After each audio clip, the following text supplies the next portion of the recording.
শিশুদের নিয়ে বিএনপির আলাদা পরিকল্পনা আছে। সরকার গঠন করলে প্রাথমিক শিক্ষায় গুরুত্ব দেবে দল, জানিয়েছেন চেয়ারম্যান তারেক রহমান। দুপুরে রাজধানী গুলশানে বিচারপতি শাহাবুদ্দিন পার্কে আমার ভাবনায় বাংলাদেশ রিলস মেকিং প্রতিযোগিতায় বিজয়ীদের সাথে মতবিনিময় করেন তিনি।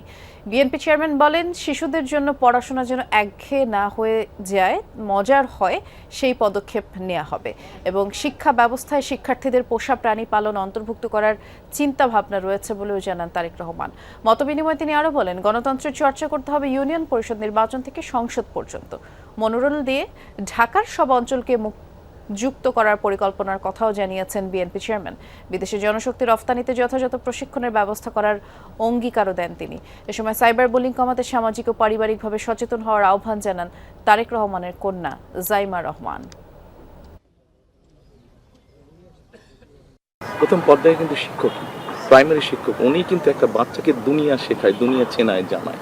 কাজে উনি যখন তাকে জিনিসগুলো শেখাবেন, মূল্যবোধগুলো শেখাবে, ওটা কিন্তু যখন বাচ্চাটার মনে, ব্রেইনে সব জায়গায় গেঁথে যাবে। অনলাইনে যে হ্যারাসমেন্ট হয়, মানে মেয়েরা ছেলেরা সবাই ভিকটিমস অফ হ্যারাসমেন্ট, এই যে অনলাইন প্ল্যাটফর্মের সাথে যদি আমরা কাজ করতে পারি, লিগ্যাল গাইডেন্স যদি থাকে, লিগ্যাল প্রোটেকশন, যদি consequences, people face consequences reporting, তাহলে কিন্তু জিনিসটা আস্তে আস্তে কমে আসবে।